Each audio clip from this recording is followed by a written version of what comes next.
Hello, I'm Christina from The Turned Leg. I love to salvage, repurpose, and create and help others to do the same. And as many of you know, I'm also a booth owner, and today is booth makeover day. So the car is loaded up. Come with me to the booth as we make things pretty again.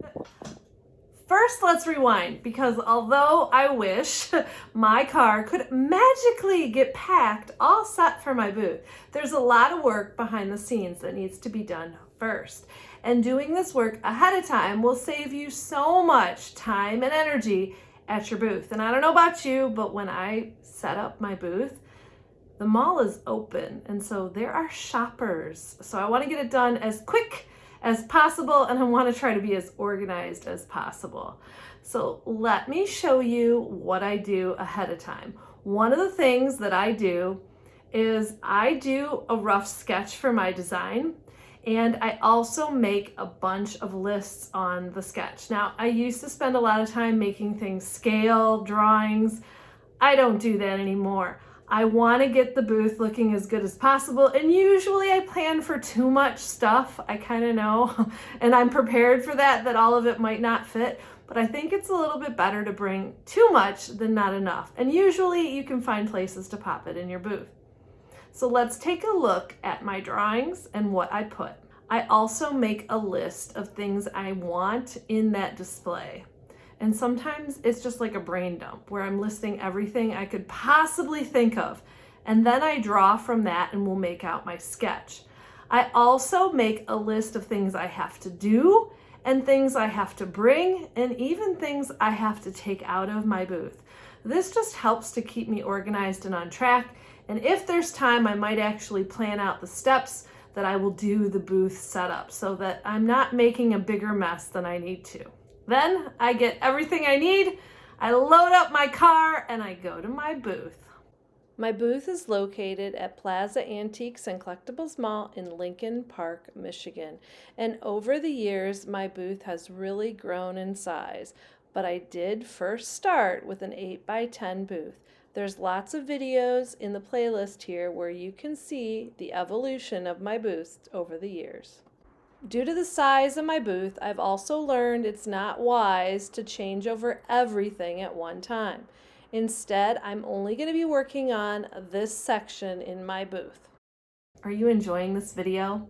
If so, just take a second and click the like button. Also, click the subscribe and the bell for notifications every time I upload a new video.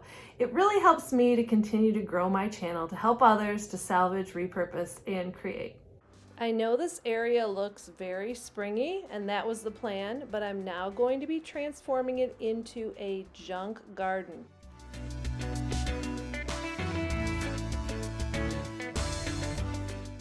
The first step is to clear the space.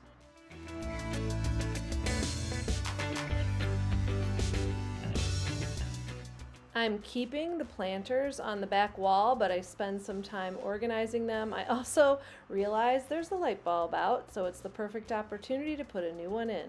The next thing you should do is put in your large items and decorate those back walls. Once everything else is in, you're not going to be able to get to them. So if you can decorate them in the beginning, it'll make life so much easier. Also, don't be upset if your design changes. I had thought I'd put a ladder over the top of my space, but I just didn't like how it looked. So instead, I removed it.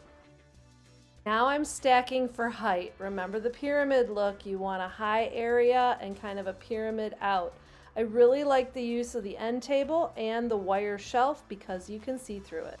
Now I'm working on the area down below and adding the bird baths.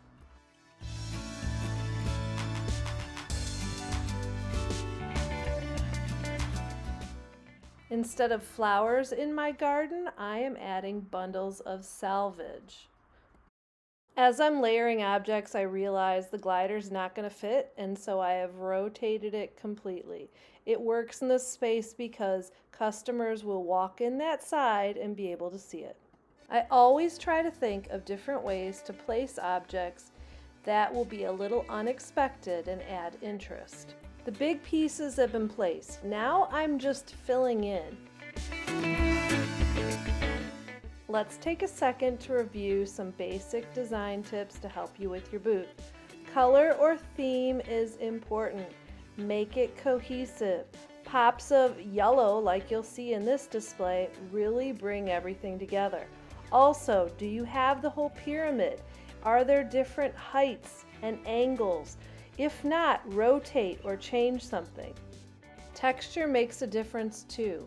Have different textures, smooth, shiny, rough. I just like it to look good, and I keep playing with it until I get it to look good. One thing that really helps me is standing back. Sometimes when you're in the booth, you really can't see the whole picture. Take a break, stand back, and just look. Finally, make your booth fun. Have something that makes people laugh or giggle. I think this whole space, being a salvage garden, has a lot of unexpected things that will keep customers looking at this space a little bit longer. My motto is salvage, repurpose, and create, and I incorporate this throughout my whole booth. In this part of my booth, I set up a sample drawer planter that I had upcycled. I also provide other salvage drawers for my customers to purchase. In the drawer planter is a little sign with the QR code that links to a video to show people how to make their very own drawer planter. If you want to make a drawer planter, please click on the link above. Okay, the section of the booth is done. You guys know if you own a booth, this is not an easy job. There is so much work that goes into it, but good planning does help. I'm able to get all this done and pick up my kid in time from school, so that's good. Let's take a look at what the booth looks like now.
I hope you enjoyed this video and it's inspired you. Now get out there to salvage, repurpose, and create.